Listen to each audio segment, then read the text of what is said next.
প্রিয় নবম-দশম শ্রেণী এসএসসি পরীক্ষার্থীবৃন্দ সবাইকে স্বাগতম জানাচ্ছি। তোমাদের গণিত বিষয়ের সেট ও ফাংশন অধ্যায়ের সেট অংশে অনুশীলনী 2.1-এর সকল ম্যাথ আমি এই অধ্যায়ে সমাধান করে দেব। তো এটা যারা নবম শ্রেণী, দশম শ্রেণী এসএসসি পরীক্ষার্থী আছো সবার জন্য এটা উপযোগী। তো এখানে আমি সব ম্যাথগুলো একটু সহজ এবং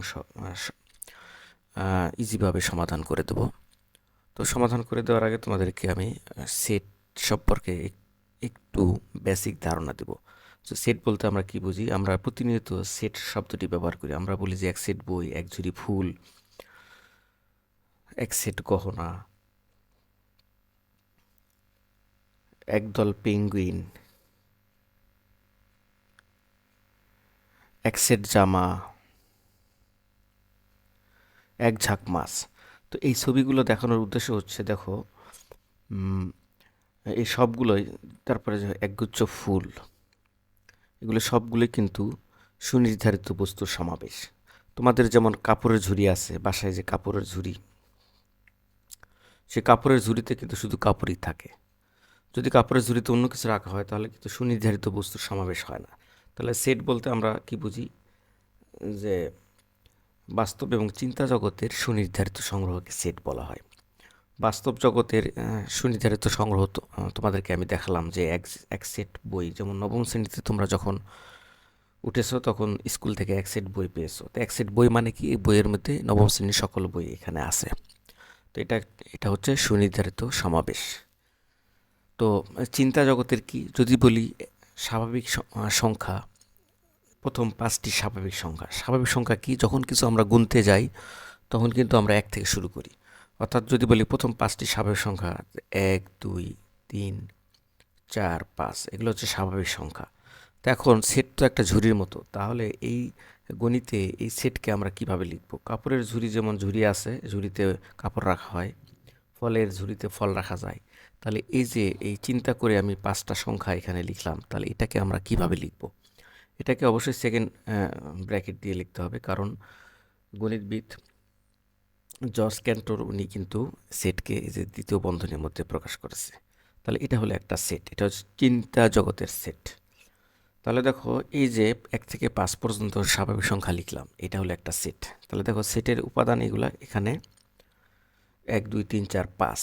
তো এগুলো কমা কমাতে লিখতে হয়, সেটের উপাদানগুলোকে কমা কমাতে লিখতে হয়, এবং এই সেটকে একটা নাম দিয়ে প্রকাশ করতে হবে। যেমন আমি এটাকে এ সেট দিয়ে প্রকাশ করলাম।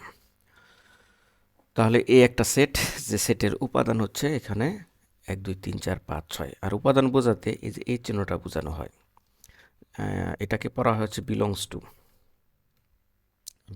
টু। দেখো এখানে 1 কিন্তু এ সেটের উপাদান, এই জন্য 1 belongs to A, 5 belongs to A, অর্থাৎ 5 এ সেটের উপাদান। কিন্তু এখানে যদি বলি 6 কিন্তু এ সেটের উপাদান নয়, তো আমরা লিখব ডাজ নট বিলংস টু এ। উপাদান বোঝাতে এই চিহ্নটা বোঝাতে হয়, আর না উপাদান নয় বোঝাতে এই চিহ্নটা ব্যবহার করা হয়।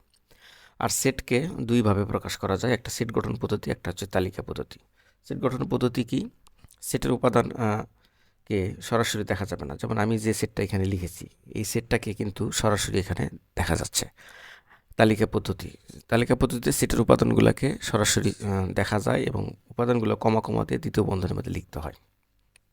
আর যদি সেট গঠন পদ্ধতি মানে আরেকটু বুদ্ধিমান উপায়ে লেখা, যেমন এই সেটটাকে আমরা একটা চলকের মাধ্যমে লিখব। যেমন 1, 2, 3, 4 একটা সেট লিখলাম, 4, 5 একটা সেট লিখলাম। প্রথমেই এই সেটটাকে প্রকাশ করার জন্য একটা চলক নিতে হবে, যে ধরো এক্স দ্বারা কি নির্দেশ করে? সেটের উপাদানগুলোকে নির্দেশ করে। এক্স মানে হচ্ছে এই সেটের সকল উপাদান। এখন এই উপাদানগুলো কেমন হবে? যে মানে এই এক্স কোন সেটের সদস্য হবে? যেমন বিভিন্ন ধরনের সেট আছে, যেমন স্বাভাবিক সংখ্যার সেটকে এন দ্বারা প্রকাশ করা হয়, পূর্ণ সংখ্যার সেট আছে, বাস্তব সংখ্যার সেট আছে। তো এগুলা হচ্ছে স্বাভাবিক সংখ্যার সেট। তাহলে এই জন্য বলতে হবে এক্স বিলংস টু এন, অর্থাৎ এক্স হচ্ছে স্বাভাবিক সংখ্যা। আর আর এখানে একটা এই কোলন চিহ্ন দিতে হবে, সাজ দ্যাট, এটাকে পড়া হচ্ছে সাজ দ্যাট। এখন এক্স বিলংস টু এন মানে এক্স হচ্ছে সকল স্বাভাবিক সংখ্যার সেট, কিন্তু স্বাভাবিক সংখ্যা তো অসীম পর্যন্ত। তাহলে এখানে একটা শর্ত দেওয়া থাকবে, যে স্বাভাবিক সংখ্যা যে এখানে আমরা লিখতে পারি যে এক্স এর মান হবে 6-এর চেয়ে ছোট। তাহলে দেখো এখানে এটা একটা সেট যেটাকে সেট গঠন পদ্ধতিতে প্রকাশ করা হয়, আর এটা একটা সেট যেটাকে তালিকা পদ্ধতিতে প্রকাশ করা হয়েছে। তাহলে এখানে আমরা কিভাবে পড়ব যে X belongs to N such that x less than 6, অর্থাৎ 6-এর চেয়ে ছোট সকল স্বাভাবিক সংখ্যা 1 থেকে 5। তাহলে দেখো এখানে সরাসরি উপাদানগুলো দেখা যাচ্ছে, আর এখানে সরাসরি উপাদান দেখা যাচ্ছে না, কিন্তু সেটের বৈশিষ্ট্য বা ধর্মের কথা বলা আছে, শর্ত জুড়ে দেওয়া আছে। তাহলে এইভাবে তোমরা বই পড়বা, আর অষ্টম শ্রেণীতে নিশ্চয়ই তোমরা মোটামুটি সেটের একটা ধারণা পেয়ে এসেছো। তো এখানে আমি তোমাদের বইয়ের অনুশীলনী ম্যাথগুলি একটু সমাধান করে দেবো। আর সেটের বিভিন্ন অপারেশন আছে, ইউনিয়ন, ইন্টারসেকশন, এগুলো নিশ্চয়ই তোমরা অষ্টম শ্রেণীতে পড়েছো। তো আমি সরাসরি এখন তোমাদের অনুশীলনীতে যে ম্যাথগুলো আছে 2.1-এর সেই ম্যাথগুলো সমাধান করব। নিচের সেটগুলোকে তালিকা পদ্ধতিতে প্রকাশ করো। এখানে একটা সেট দেওয়া আছে, সেই সেটকে তালিকা পদ্ধতিতে প্রকাশ করতে হবে। তো সেটটা দেওয়া আছে, আমরা লিখি যে প্রদত্ত সেট যেটা দেওয়া আছে যে X belongs to N such that x square greater than 9 এবং এক্স কিউব গ্রেটার দেন 9। তাহলে দেখো এখানে এবং কথাটা আছে, মানে সেটের উপাদান কেমন হবে, স্বাভাবিক সংখ্যা হবে যেগুলাকে বর্গ করলে 9-এর চেয়ে বড় হবে, ঘন করলে 130-এর থেকে ছোট হবে। এই যে এক্স স্কোয়ার গ্রেটার দেন 9 এবং এক্স কিউব লেস দেন 130, অর্থাৎ সেটের উপাদানগুলো এমন হবে যেগুলা বর্গ করলে 9-এর চেয়ে বড় হবে এবং ছোট, ঘন করলে 130-এর চেয়ে ছোট হবে। সেটের উপাদানগুলো অবশ্যই স্বাভাবিক সংখ্যা হবে। তাহলে আমরা লিখি স্বাভাবিক সংখ্যার সেট। আমরা জানি যে স্বাভাবিক সংখ্যাকে এন দ্বারা প্রকাশ করা হয়, স্বাভাবিক সংখ্যার সেটকে, আর যেগুলো হচ্ছে 1 2 3 4 5 এভাবে অসীম পর্যন্ত, কারণ স্বাভাবিক সংখ্যার কোনো শেষ নাই। তাহলে এভাবে আমরা লিখব। এখন এই মানগুলোর ভিতরেই কোন কোন মানগুলা এই দুটো শর্ত একই সাথে সিদ্ধ করে বা মেনে চলে সেটা আমরা বের করি। কিভাবে করব, যে যদি এক্স এর মান 1 ধরি, তাহলে x square equal to 1 square equal to 1, যেটা কিন্তু 9-এর চেয়ে বড় নয়। এই যে নট গ্রেটার দেন, 9-এর চেয়ে কিন্তু 1 বড় নয়, তাহলে এটা আমরা নিতে পারবো না। কিন্তু x cube equal to 1 cube equal to 1, অর্থাৎ এক্স এর মান 1 বসালে ঘন করলে 130-এর থেকে ছোট হয়, কিন্তু 9-এর চেয়ে বড় হয় না। তাহলে এই মানটা আমরা গ্রহণ করতে পারবো না, কারণ এখানে বলেছে একই সাথে দুইটা শর্তই এখানে মেনে চলতে হবে। এরপরে এক্স এর মান যদি 2 বসায়, তাহলে 2 স্কোয়ার ইকুয়াল টু 4, যেটা 9-এর চেয়ে কিন্তু বড় নয়, এটাও আমরা নিতে পারবো না, কারণ এটাও গ্রহণযোগ্য মান নয়। এক্স এর মান 3 হলে x square equal to 3 square equal to 9, যেটা কিন্তু 9-এর চেয়ে বড় নয়, 9-এর কিন্তু সমান হয়ে গেছে, কিন্তু শর্ত হলো 9-এর থেকে বড় হতে হবে। এবং এখানে ঘন করলে 3 cube equal to 27 equal 100 less than 113, অর্থাৎ 27 কিন্তু 130-এর থেকে ছোট, কিন্তু এটা কিন্তু এই যে স্কোয়ার করলে 9-এর চেয়ে বড় হয় না। তাহলে এই তিনটা মান আমরা অ্যাকসেপ্ট করতে পারবো না। এরপরে আমরা এক্স এর মান 4 বসাবো। এক্স এর মান যদি 4 বসে, x square equal to 4 square equal to 16, যেটা কিন্তু 9-এর চেয়ে বড়। আবার ঘন করলে 4 কিউব মানে 64, যেটা 130-এর থেকে ছোট। তার মানে 4 আমাদের এই শর্ত মেনটেন করতেছে। এরপরে দেখি আর কোনো শর্ত মেনটেন করে কিনা। 5 করতেছে, x square equal to 5 square equal to 25, যেটা 9-এর চেয়ে বড়। 5-এর ঘন করলে এই যে 125 হয়, যেটা 130-এর থেকে ছোট। তাহলে এই যে এটাও আমরা নিতে পারবো। এক্স এর মান যদি 6 বসায়, তাহলে এটা 36 হয়, 9-এর চেয়ে বড়, কিন্তু 6-এর ঘন করলে 216 হয়, কিন্তু এখানে আছে 130, তো 216 তো 130 থেকে ছোট নয়, তাহলে এই মানটা আমরা যে নিতে পারবো না। তাহলে আমাদের গ্রহণযোগ্য মান হচ্ছে এই যে দুটা, অর্থাৎ এক্স এর মান 4 এবং 5-এর জন্য সকল শর্ত সিদ্ধ হয়, অর্থাৎ এই যে যেখানে দুটা শর্ত দেওয়া আছে এই দুটা শর্ত সিদ্ধ হয়। সুতরাং আমরা বলতে পারি নির্ণয় সেট এর উপাদানগুলো হবে 4 আর 5। তো আশা করি এটা বুঝতে পেরেছ। এরপরে খ নাম্বারটা সমাধান করব। খ নাম্বারটা এখানে সেটের উপাদানগুলো বলেছে যে পূর্ণ সংখ্যা। সেটের উপাদানগুলো পূর্ণ সংখ্যা হবে, কিন্তু 5-এর চেয়ে বড় হবে। ঘন করলে 5-এর স্কোয়ার করলে 5-এর চেয়ে বড় হবে, আর ঘন করলে 36-এর ছোট অথবা সমান। এই যে এক্স কিউব লেস দেন 36, এটার মানে শুধু ছোট, কিন্তু x cube less or equal মানে 36-এর সমান অথবা ছোট হলেও চলবে। তাহলে দেখি আমরা এক্স, আর এই যে এই জেড মানে হচ্ছে পূর্ণ সংখ্যা।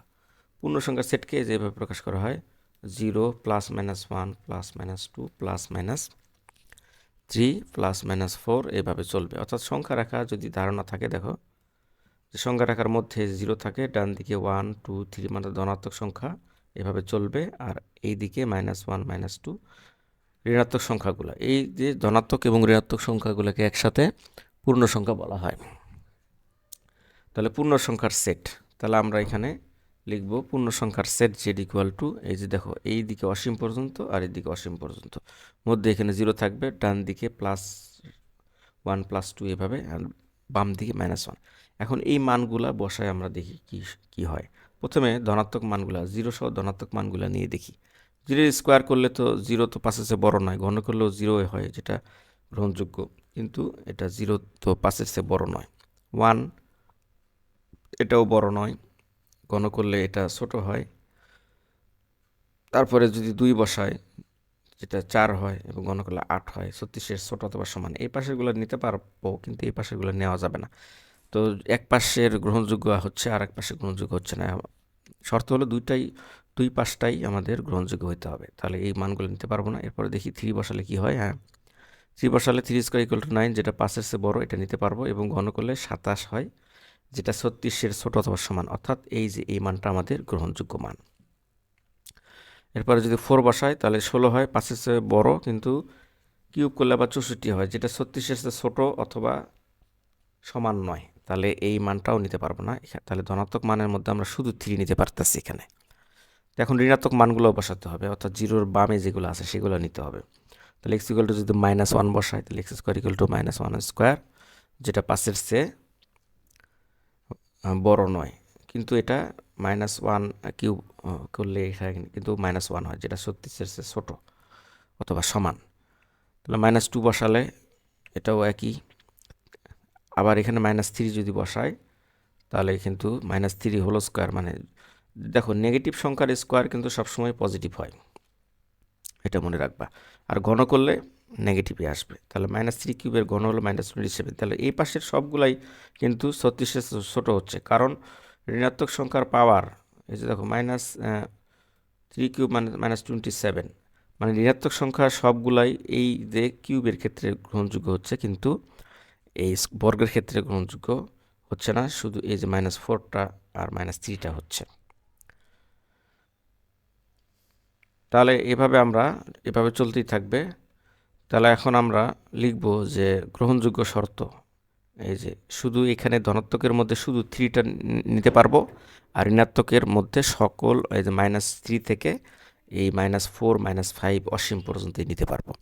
তাহলে আমরা সেট আকারে লিখি, নির্ণয় সেট 3 -3, এই যে এভাবে ডট ডট দেওয়ার মানে হচ্ছে -5 -6 -7 সবই গ্রহণযোগ্য হবে, শুধু ধনাত্মকের মধ্যে শুধু +3টা গ্রহণযোগ্য হবে। তো এটাই হচ্ছে অ্যান্সার। তো আশা করি এটা তোমরা বুঝতে পেরেছো। এরপরে গ নাম্বারটা লিখি যে সেটের উপাদানগুলা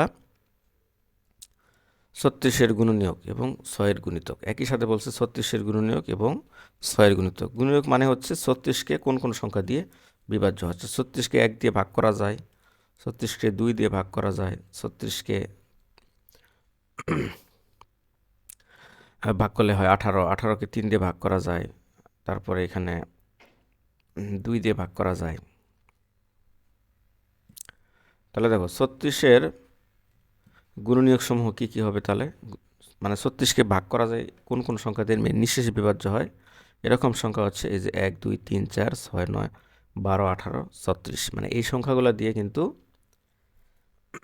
36কে ভাগ করা যায়। এবার গুণিতক কি? গুণিতক মানে এই 6 দিয়ে কোন কোন সংখ্যা বিভাজ্য, অর্থাৎ 6 দিয়ে 6 দ্বারা 6কে 6 দ্বারা বিভাজ্য, তারপরে 12কে 6 দ্বারা বিভাজ্য, 18কে 6 দ্বারা বিভাজ্য করা যায়, অর্থাৎ 6-এর নামতা পড়তে হবে, তারপর 18, তারপরে এখানে 24, এরকমভাবে অসংখ্য পর্যন্ত লেখা যাবে। তাহলে 6-এর গুণিতক সমূহ, এখানে আরও ডট ডট আরও আছে, এখানে ডট ডট লিখতে হবে এখানে। তাহলে যেহেতু বলছে এবং, মানে একই সাথে দুইটা শর্তই মেনটেন করবে, 36-এর গুণনীয়ক হবে এবং 6-এর গুণিতক হবে। তো এরকম সংখ্যা আমরা এখানে এই যে 6 পাচ্ছি, তারপরে 12 পাচ্ছি, তারপরে 18, তারপরে এখানে 36, মানে গুণিতক তো অসীম পর্যন্ত, এখানে কমা দিয়ে ডট ডট লিখবা তোমরা। তাহলে একই সাথে দুইটা শর্ত মেনটেন করে হচ্ছে এই সংখ্যাগুলো, অর্থাৎ 6-এর গুণিতক এবং 36-এর গুণনীয়ক। তো এটাই হচ্ছে অ্যান্সার। তো আশা করি তোমরা এটা বুঝতে পেরেছো। এরপরে ঘ নাম্বারটা যে এক্স বিলংস টু এন মানে স্বাভাবিক সংখ্যার সেট হবে, সেটা ঘন করলে 25-এর চেয়ে বড় হবে এবং পাওয়ার 4 করলে 264 থেকে ছোট হবে। এটা ঠিক এই যে ক নাম্বারের মতো, তা আমরা ওইভাবে করব। স্বাভাবিক সংখ্যার সেট আমরা জানি যে n ইকুয়াল 1 2 3 4 5 6 অসীম পর্যন্ত। এরপরে ওইভাবে আমরা x ইকুয়াল টু 1 বসাবো। তো 1-এর ঘন মানে 1, যেটা 25-এর চেয়ে বড় নয়, কিন্তু পাওয়ার 4 করলে 1 হয়, যেটা 264 থেকে ছোট। এইভাবে আমরা x এর মান 1 2 3 ইত্যাদি বসাবো।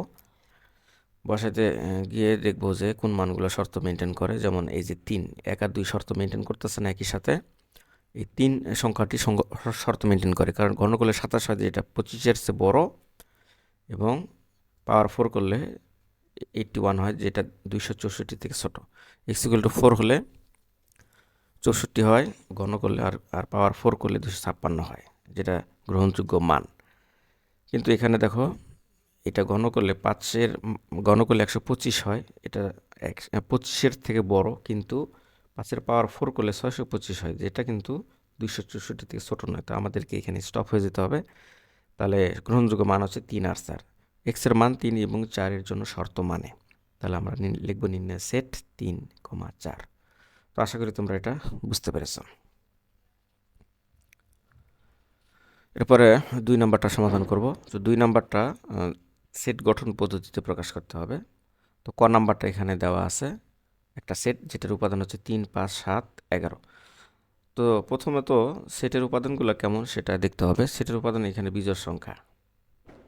তাহলে বিজোড় সংখ্যা, তাহলে এটা 1-এর চেয়ে বড় কিন্তু 13-এর চেয়ে ছোট, এভাবে আমরা লিখতে পারি। সেটের উপাদানগুলো কিন্তু স্বাভাবিক সংখ্যায়, কিন্তু বিজোড় সংখ্যা। তাহলে আমরা এইভাবে লিখব। প্রথমে আমরা একটা চলক লিখব। সেটের সংখ্যাগুলো কীরকম, যে স্বাভাবিক সংখ্যা, সাজ দ্যাট এক্স হবে আবার বিজোড় সংখ্যা। এক্স দ্বারা কি নির্দেশ করে, সেটের উপাদানগুলোকে। এগুলো হচ্ছে আবার কি, বিজোড় সংখ্যা। তো বিজোড় সংখ্যা তো শেষ নাই, কারণ অনেক বিজোড় সংখ্যা আছে। কিন্তু এখানে শর্তটা জুড়ে দিতে হবে কি, যে 1-এর চেয়ে বড় বিজোড় সংখ্যা কিন্তু 13-এর চেয়ে ছোট। তাহলে 1-এর চেয়ে বড় 13-এর চেয়ে ছোট বিজোড় সংখ্যা তো 3 5 7 9 11, এটাই হবে। তাহলে আমরা সমাধান এভাবে লিখি। দেওয়া আছে নির্ণয় সেট, দেওয়া আছে প্রদত্ত সেট এটা, আর নির্ণয় সেট হবে এই যেটা আমি বললাম একটু আগে। তো আশা করি তোমরা এটা বুঝতে পেরেছো। সেট গঠন পদ্ধতিতে পরেরটা করব, খ নাম্বারটা। সেটের উপাদানগুলো 1 2 3 4 6 9 12 18 36 এরকম দেওয়া আছে। তাহলে দেখো, আমরা কিন্তু এই যে এর আগে একটা অঙ্ক করেছিলাম যে 36-এর গুণনীয়ক। 36-এর গুণনীয়ক কিন্তু এগুলা, এই যে 1 নাম্বারের যে খ নাম্বারটা যে করলাম, যে 36-এর গুণিতক এবং 36-এর গুণনীয়ক এবং 6-এর গুণিতক, ওই ম্যাথটা কিন্তু এটার মতোই। ওখানে বলা আছে 36-এর গুণনীয়ক। তাহলে দেখো, 36-এর গুণনীয়ক কিন্তু এগুলা। তাহলে আমরা প্রথমে কি লিখব, প্রথমে লিখব এক্স, আর এগুলো কিন্তু সবই স্বাভাবিক সংখ্যার মধ্যে পড়ছে। X belongs to N. তাহলে এক্স হবে কি 36-এর গুণনীয়ক। 36-এর কিন্তু গুণনীয়ক এগুলা। তাহলে এটাই হবে সেট গঠন পদ্ধতি। তাহলে আমরা লিখি, দেওয়া আছে প্রদত্ত সেট, যে সেটকে আমরা এভাবে লিখব যে X belongs to N such that x হচ্ছে 36-এর গুণনীয়ক। তো আশা করি এটা বুঝতে পেরেছো। এরপরে খ নাম্বারটা, গ নাম্বারটা। তো সমাধান এটা আবার দেখো, 4 8 12 16 20 24 মানে 4-এর গুণিতক। 4-এর নামতা পড়লে 4 8 12 16 এরকম হচ্ছে, এবং যেটা গুণিতকের তো শেষ নাই। তো এখানে 40 পর্যন্ত গিয়ে থেমে গেছে। তাহলে এটাকে কিভাবে লেখা যায়, মানে এটা আমরা লিখব যে X belongs to N, x হচ্ছে কি 4-এর গুণিতক, এক্স হচ্ছে 4-এর গুণিতক। তো 4-এর গুণিতক তো 400 হবে, কিন্তু এখানে 400 কি আছে, 4-এর গুণিতক 60 হয়, 48 হয়। কিন্তু আমরা এটা শর্ত জুড়ে দেবো যে এক্স লেস অর ইকুয়াল 40। এটার মানে হচ্ছে 40-এর বড় নয়। অথবা আমরা এটাও লিখতে পারি যে এক্স 42, অর্থাৎ না 44, 4-এর গুণিতক কিন্তু 44-এর থেকে ছোট। তো 4-এর গুণিতক 44-এর থেকে ছোট, তাহলে তো এই যে 4 থেকে, মানে গুণিতক যেটা বলবে, যে সংখ্যাটা বলবে ওই সংখ্যা থেকে শুরু হবে। তারপর এটার নামতা পড়তে হবে। তাহলে দেখো আমরা শর্তটা এভাবে লিখতে পারি যে দেওয়া আছে প্রদত্ত সেট আর নির্ণয় সেট হবে যে X belongs to N such that X 4-এর গুণিতক এবং 40-এর বড় নয়। এটার মানে হচ্ছে 40-এর থেকে ছোট অথবা সমান অথবা 40-এর বড় নয়। তো আশা করি এটাও বুঝতে পেরেছো। এরপরে 2 নাম্বারটা সমাধান করব। সরি 2-এর যে ঘ নাম্বারটা, যে +-4 +-5 +-6 দেওয়া আছে, তো এটা সমাধান করতে হবে। তো এখন দেখো এটাকে আমরা এইভাবে লিখতে পারি x = +-4 হলে x² = +-4 হোল স্কয়ার = 16। অর্থাৎ একই সাথে আমরা করেছি +4 হোল স্কয়ার মানে কি 16 হয়, আর -4 হোল স্কয়ার মানেও কিন্তু 16 হয়। এই জন্য আমরা একই সাথে +-4 এই সংখ্যাটা লিখেছি। তাহলে 16 হচ্ছে, আর এখানে ঘন করে দিলে -64 হচ্ছে। এরপরে দেখি x = +-5 হলে এটা হচ্ছে, আর স্কোয়ার করলে 25 হচ্ছে, আর ঘন করলে +-125 হচ্ছে। কারণ প্লাসের ঘন মানে 64 +64 আর মাইনাসের ঘন মানে কি -64, এই জন্য একই সাথে এটা লেখা দেওয়া হয়েছে। তাহলে x = +-6 হলে x² = +-6 হোল স্কয়ার - 36 এবং x³ = +-6 এর কিউব মানে 216 +-216। তাহলে আমরা শর্তগুলো লিখব যে যেহেতু সেটের উপাদানগুলো পূর্ণ সংখ্যা, এই জন্য আমরা x বিলংস টু জেড লিখব, আর যেটার বর্গ করলে 16 অথবা 16 সমান হয় এবং ঘন করলে 216 অথবা এর সমান হয়। তো এইভাবে আমরা সেট গঠন পদ্ধতি লিখতে পারি। তো আশা করি এটা তোমরা বুঝতে পেরেছো। এরপরে 3 নাম্বারটা সমাধান করতে হবে, সেটের অপারেশন। দেখো খুবই সহজ। তো এখানে সেটের অপারেশনগুলো আমি ধারাবাহিকভাবে বুঝাবো এবং সমাধান করে দেব। তাহলে এখানে প্রদত্ত সেট দেওয়া আছে, এ একটা সেট, তারপর বি একটা সেট এবং সি একটা সেট। এ সেটের উপাদান 2, 3, 4, বি সেটের উপাদান 1, 2, এ এবং সি সেটের উপাদান 2, এ, বি। তাহলে ক নাম্বারটা কি? বি বাদ সি। তাহলে এটা হচ্ছে, এই অপারেশনটা হচ্ছে বি বাদ সি, মানে বি সেট থেকে সি সেটটা বাদ দিতে হবে। তো সেটকে ব্যঞ্চিত্রের সাথে প্রকাশ করা যায়। তোমরা অষ্টম শ্রেণীতে ব্যঞ্চিত্রের ধারণা তোমাদের হয়েছে, যে চিত্রের মাধ্যমে সেটের উপাদানগুলোকে লেখা। তাহলে ধরো এটা বি সেট, এটা সি সেট। তাহলে এই দুটা সেটের ভিতরে 2 আর এ দুটার মধ্যেই আছে। এ সেটের উপাদান হচ্ছে, বি সেটের উপাদান হচ্ছে 1, 2, এ, আর সি সেটের উপাদান হচ্ছে 2, এ, বি। তাহলে দেখো আমরা যদি শুধু এটার কথা চিন্তা করি, তাহলে এটা বি সেট, এই বি সেটের উপাদান কি 1, 2, এ। দেখো এই যে 1, 2, এ। আর সি সেটের উপাদান এই যে দেখো এই অংশটুকু, এই অংশটুকু হচ্ছে সি সেট। তাহলে এই যে সি সেট, সি সেটের উপাদান কি 2, এ, বি। এই যে দেখো 2, এ, বি। তার মানে এই চিহ্নটার নাম হচ্ছে বাদ, মানে বি থেকে সি বাদ। তার মানে আমরা যদি এই অংশ, এই সি সেটটা পুরোটাই বাদ দিই, তাহলে দেখো 2, এটাও কিন্তু বাদ চলে যাচ্ছে। তাহলে থাকতেছে কি শুধু 1 থাকতেছে। তাহলে এটার অ্যান্সার হবে কিন্তু 1, মানে এটার এই সেটটা হবে 1, সেটের উপাদানটা। তো আশা করি এটা তোমরা বুঝতে পেরেছো। এরপরে খ নাম্বারটা, যে A union B. A union, এটার কাজটা কি? যে দুটা সেটের মধ্যে সকল উপাদান নিয়ে গঠিত সেট। তাহলে এ একটা সেট যদি আমরা বলি এখানে, আর একটা সেট হচ্ছে বি, এভাবে আমরা ব্যঞ্চিত্রে লিখলাম এ আর বি সেট। তাহলে এ সেটের উপাদান কি কি? 2, 3, 4, আর বি সেটের উপাদান হচ্ছে 1, 2, এ।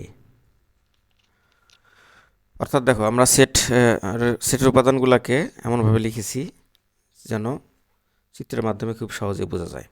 তাহলে এ সেটের উপাদান এখানে কি 2, 3, 4, এখানে কি লিখেছি 2, 3, 4, আর এখানে বি সেটের উপাদান 1, 2, এ। দেখো তো এই বি সেটের মধ্যে 1, 2, এ আছে কিন্তু। তাহলে এই ইউনিয়ন মানে কি? এ আর বি সেটের মধ্যে সকল উপাদান নিয়ে গঠিত সেট। তাহলে এখানে কি কি আছে? 1, 2, 3, 4, এ। অর্থাৎ এখানে এই দুটা সেটের মধ্যে যা যা আছে সবই আমাদেরকে নিতে হবে। এটাই হচ্ছে এই যে ইউনিয়নের কাজ। অর্থাৎ এখানে কমন আনকমন সব নিতে হবে। অর্থাৎ অন্যভাবে বলা যায় লসাগু, এ আর বি লসাগু। লসাগু মানে কি? কমন আনকমন যা আছে সব নিতে হয়। তাহলে দেখো এখানে 2 কমন আছে, 2টা কমন আছে মানে কি, এই যে দেখো মাঝখানে লিখেছি, মানে এটা কমন পার্টটা হলো এটা, মানে 2টা সেটের মধ্যেই আছে।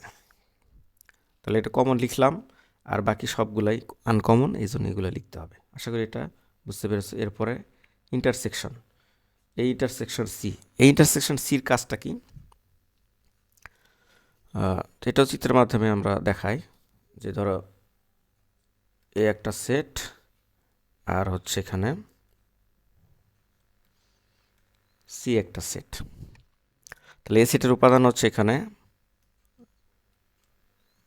2 3 4, আর সি সেটের উপাদান 2ab। তাহলে দেখো এ সেটের মধ্যে কি কি আছে, 2 3 4, আর সি সেটের মধ্যে 2ab আছে। ইন্টারসেকশনের কথাটার অর্থ হচ্ছে যে উভয় সেটের মধ্যে কমন পার্টটা কি। দেখো তো কমন পার্টটা এটা না, যে এই যে দুইটা এ এবং সি দুটার মধ্যেই আছে, অর্থাৎ এটার অ্যান্সারটা হবে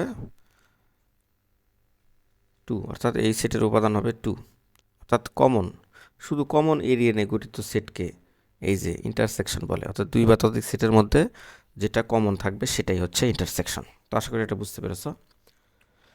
এরপরে গ নাম্বারটা করব, সরি ঘ নাম্বারটা, এ ইউনিয়ন বি, তারপরে এখানে আছে A union B intersection C, এটা বের করতে হবে। তো প্রথমে আমরা বি ইন্টারসেকশন সি বের করি, অর্থাৎ বি আর সির মধ্যে দেখো কমন পার্ট কি আছে, বি আর সির মধ্যে কমন হচ্ছে 2a।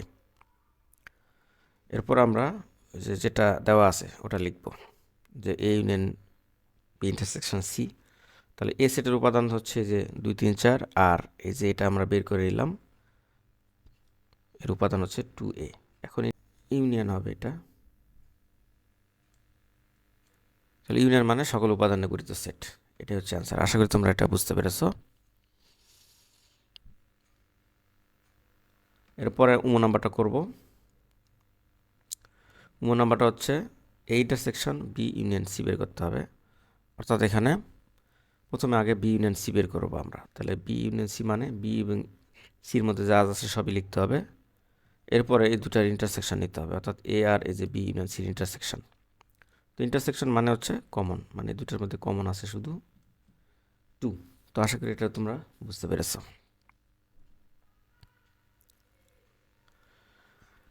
এরপরে 4 নাম্বারটা সমাধান করব। এখানে বেশ কয়েকটা সেট দেওয়া আছে, একটা ইউ সেট দেওয়া আছে, একটা এ সেট, একটা বি সেট এবং একটা সি সেট দেওয়া আছে। তো এই সেটগুলোর আলোকে নিচের সেটগুলোকে সত্যতা যাচাই করতে হবে। সত্যতা যাচাই মানে left hand side equal to right side দেখাতে হবে। তো সমাধান প্রথমে আমরা দেওয়া আছে লিখব, যে যে সেটগুলো দেওয়া আছে সেটা লিখব। এরপরে এটা হলো পূরক সেট। পূরক সেট কি এটা সমাধান করে আমি দেখাচ্ছি। যে এ ইউনিয়ন বি আগে বের করব, যে এ ইউনিয়ন বি মানে কি, এ আর বির মধ্যে যা আছে সব, অর্থাৎ 1 থেকে 6 পর্যন্ত। এরপরে এই ডান সাইডের এই যে এ প্রাইম বের করব। এ প্রাইম মানে হচ্ছে পূরক সেট, মানে সার্বিক সেট থেকে বাদ দিতে হবে। আর সার্বিক সেট মানে কি, আলোচনাধীন সকল সেট যদি একটা নির্দিষ্ট সেটের অংশ হয় তাহলে তাকে সার্বিক সেট বলা হয়। যেমন এখানে এ, বি এবং সি, এই 3টা সেটের উপাদানগুলো দেখো, এই 3টা সেটের উপাদানগুলো যেগুলা সেগুলো কিন্তু সবগুলা এই যে ইউ সেটের অন্তর্গত। তাহলে যদি কোনো সেট আলোচনাধীন সকল সেটের সদস্য হয় বা উপসেট হয় তখন তাকে সার্বিক সেট বলা হয়। আর পূরক সেট বের করার নিয়ম হচ্ছে যে সার্বিক সেট থেকে সে নিজে বাদ হয়ে যাবে। তার মানে এখানে এ পূরক মানে ইউ বাদ এ, এ সেটের উপাদান 1 থেকে যে 7, আর এ সেটের উপাদান হচ্ছে মানে ইউ সেটের উপাদান হচ্ছে 1 থেকে 7, আর এ সেটের উপাদান হচ্ছে 1 3 5। তাহলে এই 1 3 5টা বাদ, 1 3 5 বাদ মানে এখান থেকে 1 আর 3 5 বাদ চলে গেছে। তাহলে এখানে থাকবে হচ্ছে 2 4 6 7 এই উপাদানগুলা।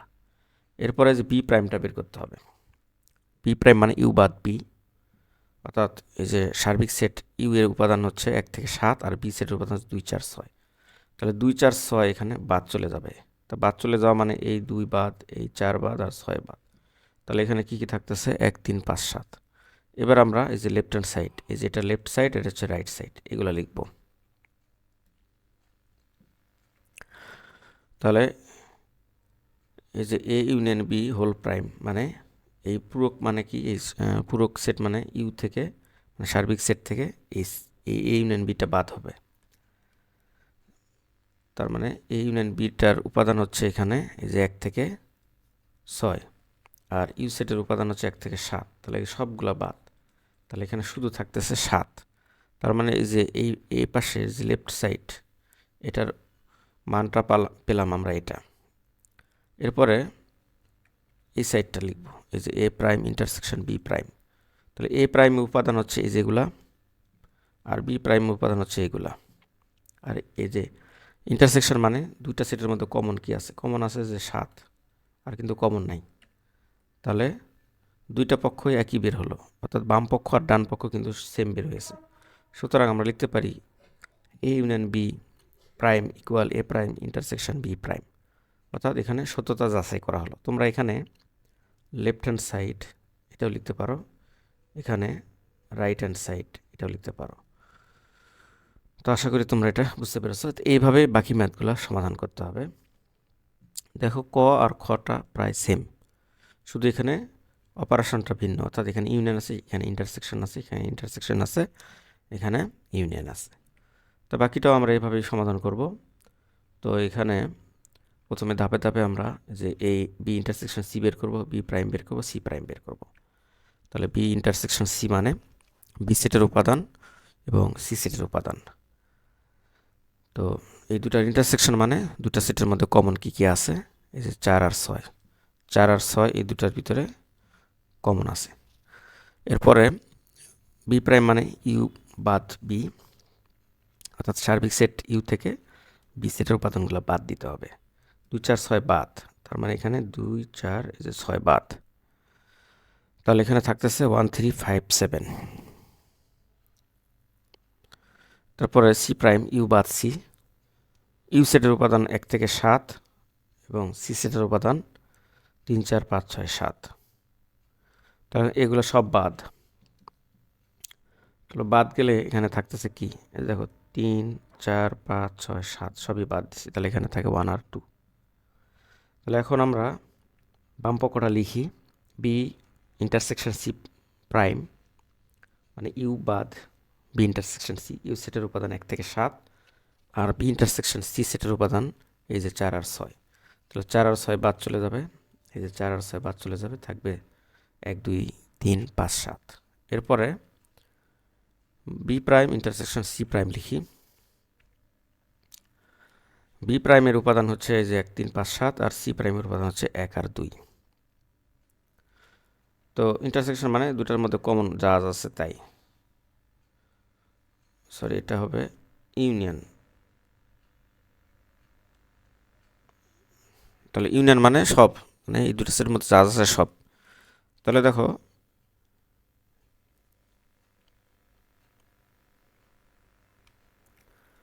আমরা কিন্তু দুই সাইডই কিন্তু একই রকম পেয়ে গেলাম। তাহলে এখানে একটা মিসিং আছে, এখানে 3টা, এখানে হবে 3। তাহলে 1 2 3 5 7, এখানে দেখো 1 2 3 5 7, অর্থাৎ বাম পক্ষ ইকুয়াল টু ডান পক্ষ প্রমাণিত, অর্থাৎ সত্যতা যাচাই করা হলো। তো আশা করি এটা বুঝতে পেরেছ। এরপরে গ নাম্বারটা করব সমাধান। তো গ নাম্বারটা প্রথমে আমরা ধাপে ধাপে এই যে এ ইউনিয়ন বি বের করবো, A intersection C, B intersection C, এগুলো বের করব। তাহলে এ ইউনিয়ন বি বের করি, মানে ইউনিয়ন মানে এ এবং বির মধ্যে সকল উপাদান নিয়ে গঠিত সেট।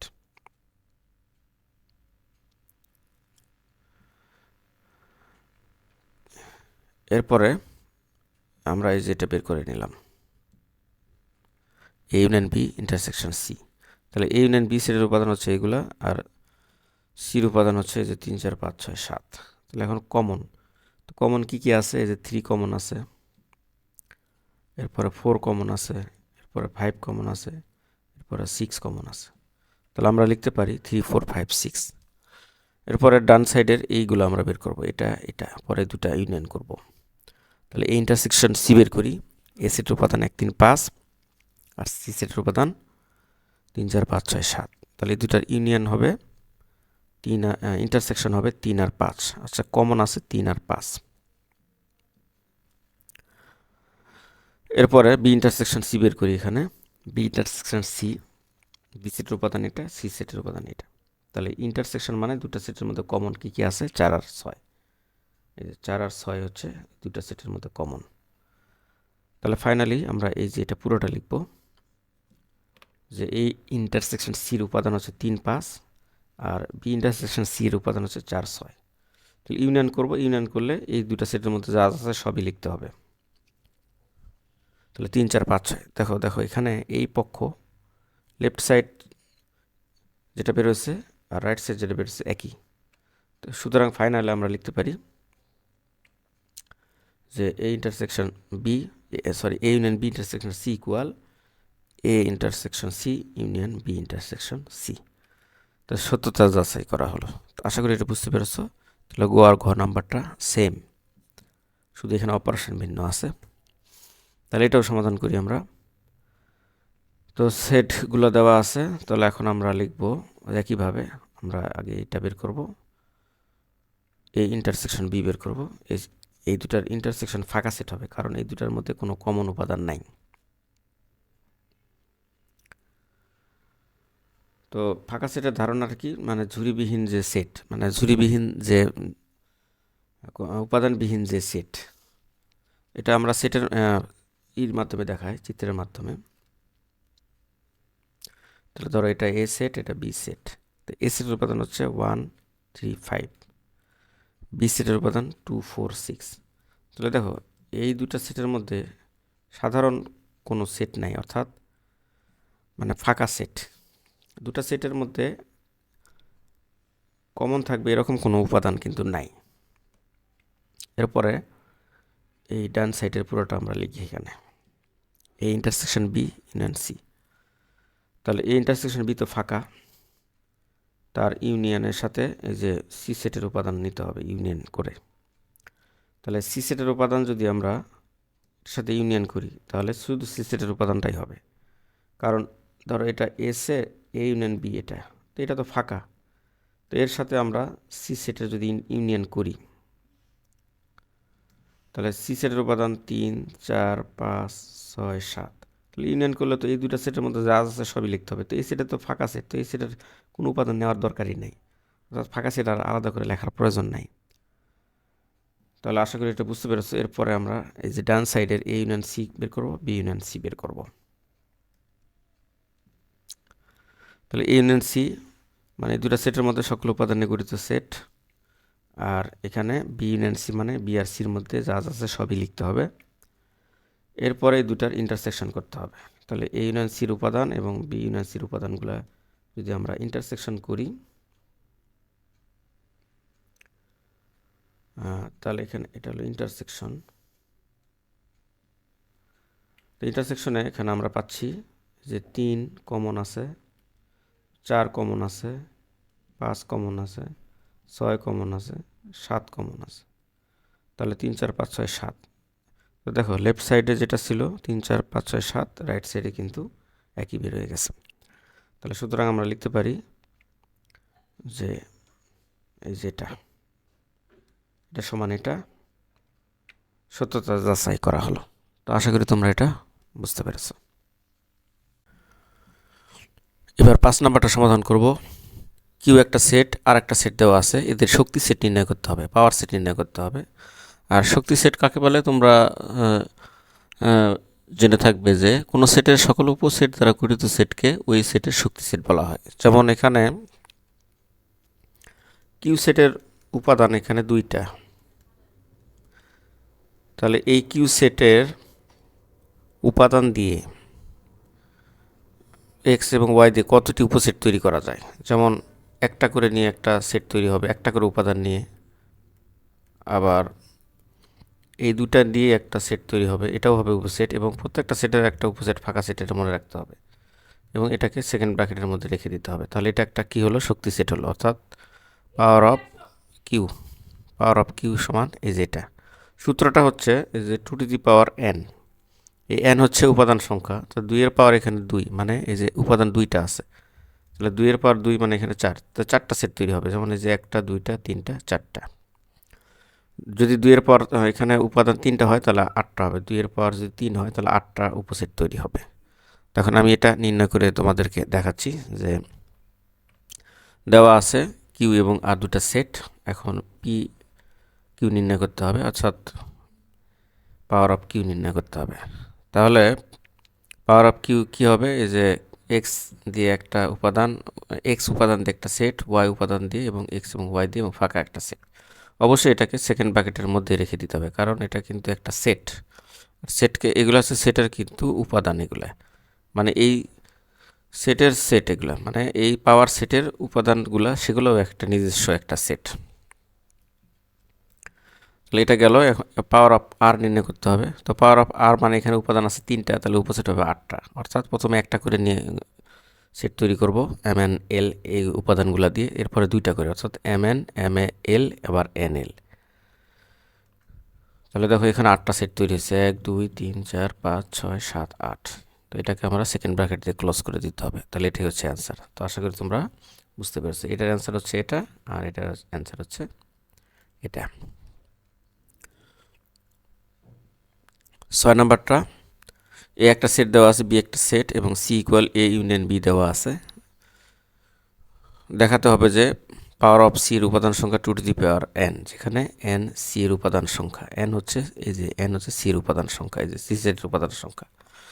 তাহলে সমাধান দেওয়া আছে এই দুটা সেট এবিসি, এবি এবং সি একটা সেট, যেটার উপাদানগুলো হবে এই দুটার ইউনিয়ন। তাহলে আগে সি সেটটা নির্ণয় করি, অর্থাৎ সি সেট মানে হচ্ছে এ ইউনিয়ন বি ইকুয়াল, তাহলে এর এর এ সেটটা হচ্ছে এটা আর বি সেটটা হচ্ছে এটা।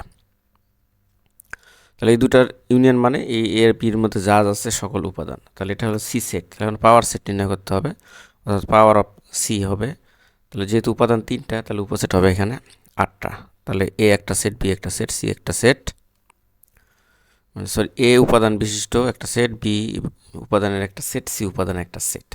তাহলে এরপরে হবে এ বি নিয়ে একটা সেট, তারপরে এসি, তারপরে বিসি, এরপরে এবিসি, মানে প্রত্যেকটা সেটের নিজেই একটা ওই সেটের উপসেট এবং ফাঁকা একটা সেট।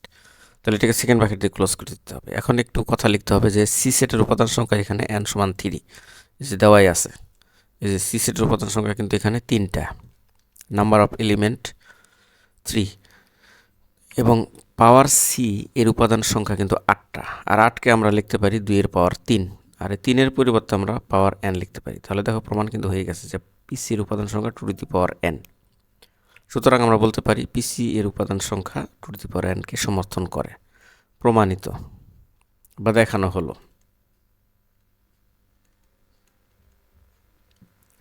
তো আশা করি এটা তোমরা বুঝতে পেরেছো। এরপরে 7 নাম্বারটা করব। 7 নাম্বার হচ্ছে ক্রোমোজোর নিয়মে। তো ক্রোমোজোর কি সেটা একটু বলি, যে ধরো তোমাদের বার্ষিক পরীক্ষায় মিতু ফার্স্ট হয়েছে এবং ঋতু সেকেন্ড হয়েছে, তাহলে কে আগে থাকবে? মিতু আগে থাকবে আর ঋতু থাকবে হচ্ছে পরে। তাহলে মানে এই এক্স এবং ওয়াই এর মান নির্ণয় করবে কীভাবে? ক্রোমোজোরের নিয়ম অনুসারে, অর্থাৎ ক্রোমোজোরটা হচ্ছে কি একটা জোড়া, ধরো এক্স আর ওয়াই, এটা একটা জোড়া, এক্স দ্বারা একটা সংখ্যাকে নির্দেশ করে আর ওয়াই দ্বারা একটা সংখ্যাকে নির্দেশ করে। অর্থাৎ এখানে পেয়ার অফ অর্ডার মানে এক জোড়া জিনিস থাকবে, সেটার ক্রমটা ঠিক রাখতে হবে। অর্থাৎ এক জোড়া উপাদানের মধ্যে কোনটি প্রথম অবস্থানে আর কোনটি দ্বিতীয় অবস্থানে থাকবে তা নির্দিষ্ট করে জোড়া আকারে প্রকাশকে ক্রোমোজোর বলা হয়। তাহলে দেখো যদি এরকম থাকে যে মিতুর রোল হচ্ছে 1 আর ঋতুর রোল হচ্ছে 2, তাহলে আমরা এটাকে যদি জোড়া আকারে লিখি, এইভাবে জোড়া আকারে প্রথম বন্ধনীর মধ্যে লিখতে হবে। তো এটা হবে তাহলে 1, 2, অর্থাৎ এখানে m সমান 1 আর r সমান হচ্ছে 2। এটা হচ্ছে ক্রোমোজোরের নিয়ম, অর্থাৎ এই যে x ইকুয়াল টু এখানে a হবে আর এখানে y ইকুয়াল টু b হবে। তো এম কমা আর এটা কখনোই কিন্তু এরকম হবে না যে 2,1, অর্থাৎ অর্ডারটা ঠিক থাকতে হবে এখানে। তাহলে এই ক্রমজোড়ের শর্ত অনুসারে আমরা এই যে এই সাতের যে তিনটা ম্যাথ আছে সেই তিনটা ম্যাথ সমাধান করব। তাহলে দেখো এই যে এখানে একটা জোড়া আছে আর এখানে একটা জোড়া আছে, তার মানে এই জোড়া সমান, এই যে এটা প্রথম মানটা সমান এটা আর দ্বিতীয় মানটা সমান এটা। এইভাবে আমাদের সমীকরণ গঠন করে সমাধান করতে হবে। তাহলে ক্রমজোড়ের শর্ত অনুসারে আমরা লিখব যে এটা তো দেওয়াই আছে, ক্রমজোড়ের সংখ্যানুসারে এই যে কমার আগে যে এইটুকু আছে সেটা সমান হচ্ছে এই যে এটা। তাহলে এটা সমান আমরা এটা লিখলাম। এটাকে একটু মডিফাই করব, অর্থাৎ এই যে এই টাইপের ম্যাথগুলা বিভিন্নভাবে সমাধান করা যায়। একটা হচ্ছে অপনয়ন পদ্ধতি আর একটা হলো প্রতিস্থাপন পদ্ধতি, অথবা দুইটা সমীকরণ মানে যে কোনো একভাবে করা যায়। অপনয়ন পদ্ধতি আর প্রতিস্থাপন পদ্ধতির মাধ্যমে তোমরা সমাধান করতে পারবা। তো আমি এখানে অপনয়ন পদ্ধতির মাধ্যমে সমাধান করে দেখাচ্ছি। তো এটা একটা সমীকরণ, তো এটাকে আমরা পক্ষান্তর করে আমরা এক্স এর মাধ্যমে প্রকাশ করব। তাহলে এই যে -1টা ডানে গিয়ে প্লাস হয়ে যাবে। তাহলে এখানে এক্স ইকুয়াল, যে এটা ক্যালকুলেশন করলে y -1 হয়, অর্থাৎ -2 + 1 মানে -1। এটাকে একটা সমীকরণ দেব। এরপরে y + 2 = 2x + 1 লিখব। তো এটাকে আমরা পুরো সাইডটা উল্টাই দিলাম, অর্থাৎ এই যে এটা এই পাশে নিয়ে আসলাম আর y + 2 পুরোটাই ওই পাশে নিয়ে গেলাম। তো পুরোটাই এক পাশে ওপাশ করলে কিন্তু চিহ্ন পরিবর্তন হয় না। এক্সটাকে আমরা বামে রাখতেছি এই কারণে। তাহলে এইটাকে 2 নম্বর সমীকরণ দিয়ে আমরা এখন কি করব, এই 2 নংয়ে x এর মানটা বসাবো। x এর মান যেটা এই যেটা, এই সমীকরণে যে এই x কে সরিয়ে এই জায়গায় এই y -1 বসাবো। এই যে দেখো 2x এর পরিবর্তে y -1 + 1 আর এই পাশে y + 2 থাকতেছে। এখন এটাকে সমাধান করব 2 দ্বারা গুণ করে, অর্থাৎ 2 দ্বারা y কে গুণ করলে 2y, 2 দ্বারা -1 কে গুণ করলে -2 + 1 আর এই পাশে y + 2 থাকতেছে। তাহলে 2y আর এই yটা বামে নিয়ে আসলাম পক্ষান্তর করে, কারণ y এর মান বের করতে গেলে সব কিছু বামে রাখতে হবে। তাহলে এটা এই পাশে এসে মাইনাস হয়ে গেল, আর -2 যে ডানে প্লাস হয়ে গেল, আর +1 ডানে গিয়ে -1 হয়ে গেল। তো এখন এটা হিসাব করতে হবে। দুইটা y থেকে একটা y গেলে একটা y থাকে, আর 2 + 2 মানে 4, তার সাথে একটা বিয়োগ দিলে 3 থাকে। তাহলে y এর মান পেলাম আমরা 3। এখন y এর মান যদি আমরা এই যে এই সমীকরণে 2 নংয়ে y এর মান বসিয়ে পাই, 2 নংয়ে না, এটা হচ্ছে 1 নংয়ে। 1 নংয়ে y এর মান এই যে এইখানে, অর্থাৎ এই যে y কে সরিয়ে এই জায়গায় 3 বসালাম, এই যে এই মানটা। তাহলে x এর মান এটা আমরা পেলাম 2। তাহলে x এবং y এর মান আমরা পেয়ে গেলাম। সুতরাং x = 2, y = 3। এটাই হচ্ছে আনসার। তো আশা করি তোমরা বুঝতে পেরেছো। এবার নেক্সট, তো খ নাম্বারটা সমাধান করবো একইভাবে, অর্থাৎ এখানে দেওয়া আছে এটা ক্রমজোড়টা দেওয়া আছে। তাহলে এটা সমান হবে এই যে 0, আর এই যে এটা সমান হবে ay - cx। তো ক্রমজোড়ের সংজ্ঞা অনুসারে ax - cy = 0 লিখব। এটাকে 1 নম্বর সমীকরণ দেব, এবং a² - c² = ay - cx। এটাকে আমরা পক্ষান্তর মানে পুরোটাকে ডানে নিয়ে আসবো আর এটাকে বামে নিয়ে যাব। এটাকে দিলাম হচ্ছে 2 নম্বর সমীকরণ। তাহলে 1 নং হতে আমরা যেটা পাই যে ax - cy = 0। তো এখান থেকে আমরা x এর মাধ্যমে প্রকাশ করব। তাহলে এই -cyটাকে ডানে নিয়ে প্লাস করে দিলাম। এরপর এখান থেকে x = হবে cy/a, অর্থাৎ এটা ভাগ হয়ে যাবে cy এর সাথে। এটাকে 3 নম্বর সমীকরণ দিলাম। এখন এই যে x এর মানটা আমরা 2 এ বসাবো।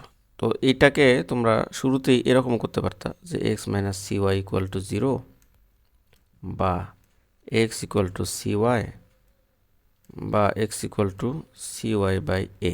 এটাকে তোমরা 1 নম্বর সমীকরণ দিতে পারতা। এখন এই যে x এর মানটা আমরা 2 নম্বর সমীকরণে বসাবো। তাহলে 2 নং এ x = cy/a বসিয়ে পাই।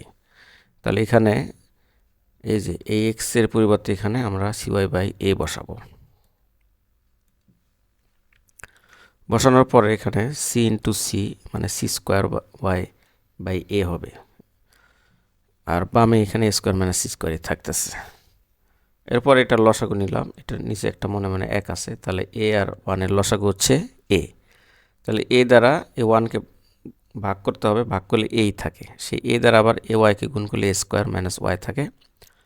একে এ দ্বারা ভাগ করে দিলে ওয়ান থাকে, সে ওয়ান দ্বারা আবার এই যে সি স্কোয়ার ওয়াইকে গুণ করলে এটাই থাকে। পরের লাইনে এখানে আমরা ওয়াই কমন নিলাম, এই যে এই দুটা পদ থেকে ওয়াই কমন নিয়ে স্কোয়ার মাইনাস সি স্কোয়ার থাকে। পরে দেখো এই যে এটা এই যে স্কোয়ার মাইনাস সি স্কোয়ারের সাথে গুণ হয়ে গেল, কারণ আর আর গুণ, এটা নিচে মনে মনে এক আছে, এই যে আর আর এইদিকে গুণ এইদিকে গুণ করে আমরা এই লাইনটা পেলাম। তো এখন উভয় পক্ষে দেখো স্কোয়ার মাইনাস সি স্কোয়ার আছে, এই পাশে স্কোয়ার মাইনাস সি স্কোয়ার আছে, তাহলে উভয় পক্ষে এটা বাদ হয়ে যাবে। কারণটা কি, এই যে ওয়াই এর সাথে যেটা আছে সেটা ডানে পাঠিয়ে দিলে এটা ভাগ হয়ে যাবে, আর ভাগ হলে উপর নিচে কাটাকাটি গিয়ে শুধু এ থাকবে। তাহলে ওয়াই এর মান পেলাম আমরা এ। এর মানটা আমরা এই যে যে 3 নং সমীকরণ দিছি এটাকে এটাতে বসায় পাই এই সির পরিবর্তে ওয়াই এ বসাবো। তাহলে দেখো এ কাটা গিয়ে এখানে শুধু এক্স এর মান সি বেরোবে। তাহলে নির্ণয় এক্স এবং ওয়াই হচ্ছে সি এবং এ। এটা কিন্তু প্রশ্নে এরকম আছে যে এক্স কমা ওয়াই নির্ণয় করো, তোমাদের প্রশ্নে কিন্তু এরকম আছে। তাহলে ক্রমজোড় আকারে নির্ণয় করতে বলছে যে এক্স এর মান হচ্ছে এখানে সি, ওয়াই এর মান হচ্ছে এখানে এ। তো আশা করি তোমরা এটা বুঝতে পেরেছ। তো এরপরে গ নম্বরটা সমাধান করব। গ নম্বরটা একইভাবে আমরা সমাধান করব। এখানে ক্রমজোড়ের শর্ত অনুসারে যে দেওয়া আছে যে 6x মাইনাস ওয়াই কমা 13 এবং এই পাশে আছে 1 3x প্লাস 2y। তাহলে এক্স এবং ওয়াই নির্ণয় করতে হবে। তো এটাও কিন্তু এই যে এরকম করে দেওয়া আছে, আমার এখানে লিখতে একটু মিস্টেক হয়ে গেছে, অর্থাৎ এক্স কমা ওয়াই নির্ণয় করতে হবে। তো এটা ক্রমজোড়ের সংজ্ঞা অনুসারে তাহলে কি হবে, এই যে 6x মাইনাস ওয়াই এটা সমান হবে এই যে 1, আর এই 13 সমান হবে এটা। তাহলে এটা সমান 1 নম্বর সমীকরণ দিলাম, আর 13 ইকুয়াল 3x প্লাস 2y। তো এটাকে বামের দিকে নিয়ে এসে আর এটাকে ডান দিকে পাঠাইছে, মানে পুরোটাই চেঞ্জ করে দিছি। তো এটাকে 2 নম্বর সমীকরণ। তাহলে আবার 1 নং হতে পাই, এখান থেকে আমরা ওয়াই অথবা এক্স এর মাধ্যমে প্রকাশ করতে পারি। তো এখানে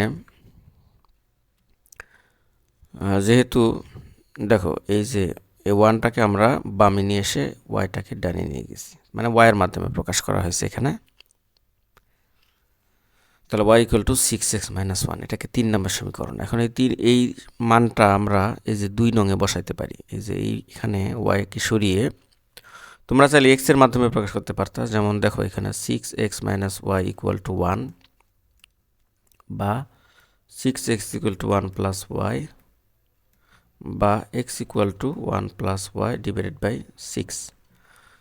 তো এটাকে তোমরা 1 নম্বর সমীকরণ দিতে পারতা, আর এটাকে 2 নম্বর সমীকরণ। তাহলে এই মানটা আবার তোমরা এই যে এখানে বসাইতে পারতা, অর্থাৎ 3 into 1 plus y divided by 6 plus 2y equal to 13। এইভাবে সমাধান করা যেত। তাহলে পরের লাইনে এটা কী হতো, এখানে এটা লসাগু নেওয়া লাগতো, অথবা এটা কাটাকাটি যাইতো 2, এই 3 দ্বারা এটা কাটাকাটি 2, তাহলে 2 লসাগু। তাহলে 1 plus y plus 4y equal to 13। তাহলে এখানে থাকবে 1 plus 5y divided by 2 equal to 13। তারপরে এখানে এই কোনাকুনি গুণ হবে, তাহলে 1 প্লাস 5y ইকুয়াল টু 13 দুগুণে 26 বা 5y ইকুয়াল টু এখানে আসতেছে 26 মাইনাস 1 বা 5y ইকুয়াল টু 25। তাহলে ওয়াইয়ের মান বেরোচ্ছে এখানে 5।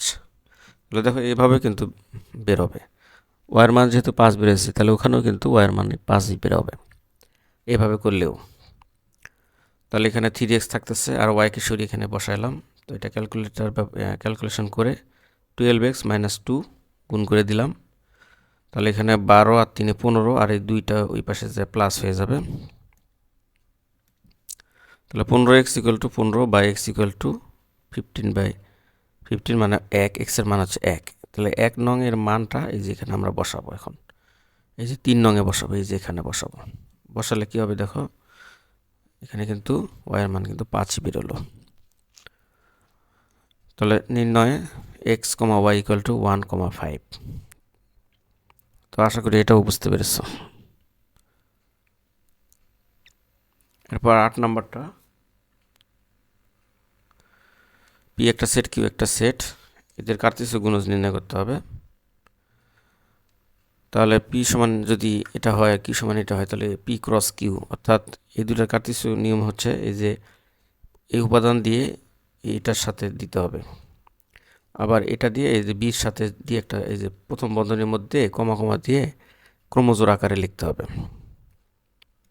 তাহলে এ দ্বারা বির সাথে একটা জোড়া বাঁধবো, আর এ দ্বারা আবার সির সাথে একটা জোড়া লিখবো, মানে প্রথম বন্ধনীর মধ্যে।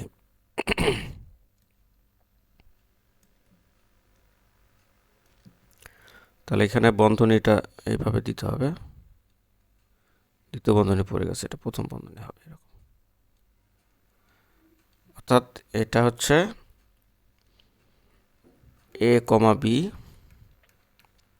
এ কমা সি, এরকম। এরপরে কিউ ক্রস পি, এটাও একইভাবে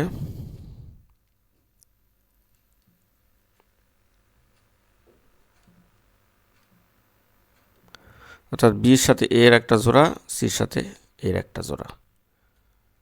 অবশ্যই এটা দ্বিতীয় বন্ধনী থাকবে, মানে এই ক্রোমোজোমগুলো একটা সেট, আর ক্রোমোজোমগুলো অবশ্যই প্রথম বন্ধনীর মধ্যে দিতে হবে কমা কমা দিয়ে।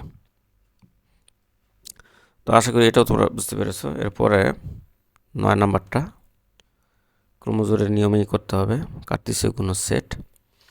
তাহলে এ বি সি তিনটা সেট দেওয়া আছে, তাহলে বের করতে হবে A intersection B cross C, এটা বের করতে হবে।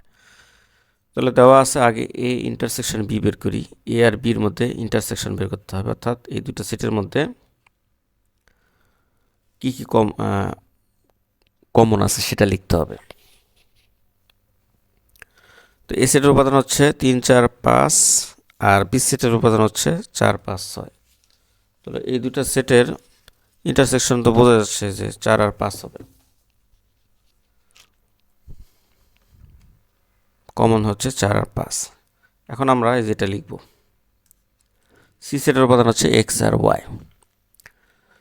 তাহলে এখন 4 দিয়ে আমরা এই সেটের সকল উপাদানকে প্রথম বন্ধনীর মধ্যে লিখব কমা দিয়ে, তাহলে 4, এক্স, 4, ওয়াই। এবার 5 দিয়ে এই দুটা সেট, এই দুটো উপাদানকে জোড়া করব, 5, এক্স, 5, ওয়াই, এবং সবগুলো কিন্তু এসে কমা কমা দিয়ে পৃথক থাকবে, এবং এটাকে অবশ্যই সেকেন্ড ব্র্যাকেটের মধ্যে, মানে যেহেতু এটা একটা সেট, লিখতে হবে।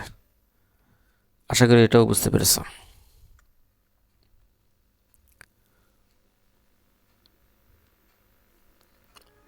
এবার 8-এর গ,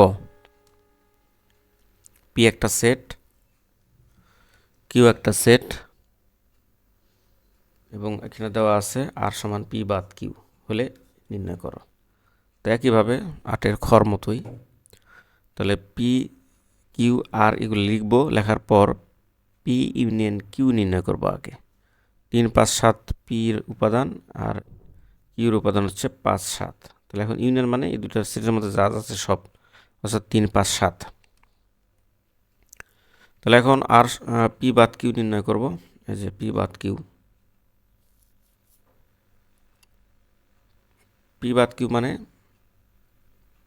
এটা বাদ, তাহলে 5 আর 7 বাদ, থাকে কত, 3। এরপর আমরা ওই যে এটা পুরোটা লিখব, তাহলে পি ইউনিয়ন কিউ এর উপাদান 3, 5, 7, এবং আর এর উপাদান হচ্ছে 3, সরি এখানে হবে পি আর এখানে হবে কিউ।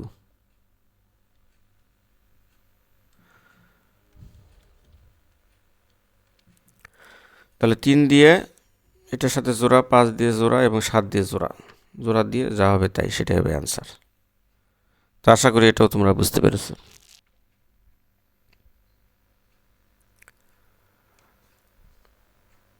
এরপরে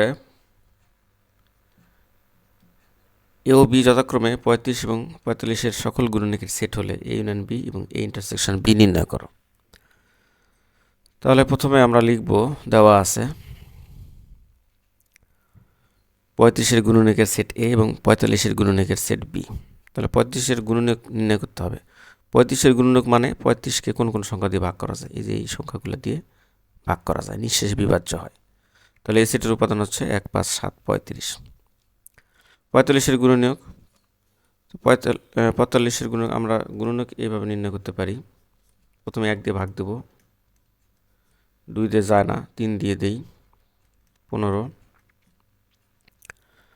তারপর আবার 3 দিয়ে দেই, 5। তাহলে 45-কে আমরা এভাবে লিখতে পারি। তাহলে 1 গুণ 45, তারপর 3 গুণন 15, এরপরে 5 গুণন 9, এরপরে লিখতে পারি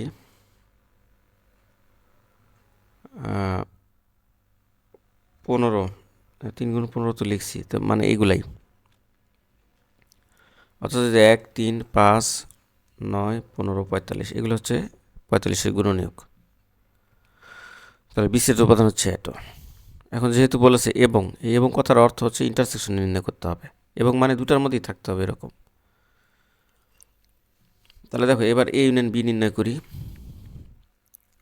মানে কমন আনকমন সব, দুটা সেটের মধ্যে যা যা আছে সবই লিখতে হবে। তাহলে এ ইউনিয়ন বি মানে 1, 3, 5, 7, 9, 15, 35, 45 মানে সকল উপাদান নিয়ে গঠিত সেট, মানে এ আর বির মধ্যে যা যা আছে সবই লিখতে হবে। আর ইন্টারসেকশন বি মানে দুটার মধ্যে কমন উপাদান, তো কমন এখানে আছে 1 আর 5। তো আশা করি তোমরা বুঝতে পেরেছো।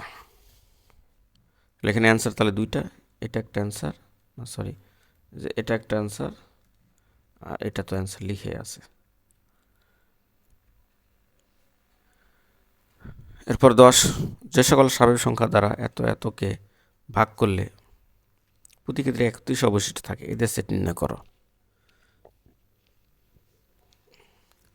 তো যেহেতু প্রতি ক্ষেত্রে 31 অবশিষ্ট থাকে, তাহলে অবশ্যই হবে 3, 4, 6 থেকে এই 31 বিয়োগ দিয়ে, আর হচ্ছে 5, 5, 6 থেকে 31 বিয়োগ দিতে হবে। বিয়োগ দিলে যে সংখ্যাটা পাওয়া যাবে সেই সংখ্যার গুণনীয়ক, এবং ওই গুণনীয়কগুলো অবশ্যই 31 থেকে বড় হবে, বড় নিতে হবে। তাহলে এটা লিখি, প্রথমে যা আছে সেভাবে লিখি, যে সকল স্বাভাবিক সংখ্যা দ্বারা, তা আমরা যে সকল স্বাভাবিক সংখ্যা দ্বারা এত থেকে ভাগ করলে প্রতি ক্ষেত্রে 31 অবশিষ্ট থাকে, সে সংখ্যাগুলো 31 অপেক্ষা বড় হবে, এবং 315 এখানে একটা কমা হবে, এবং 556 বিয়োগ 31 মানে 525-এর সাধারণ গুণনীয়ক। কারণ ওই গুণনীয়ক দ্বারা ভাগ করলেই প্রতি ক্ষেত্রে 31 অবশিষ্ট থাকবে, এবং অবশ্যই সেটা 31 থেকে বড় হতে হবে, নাহলে ভাগশেষ 31 থাকবে না।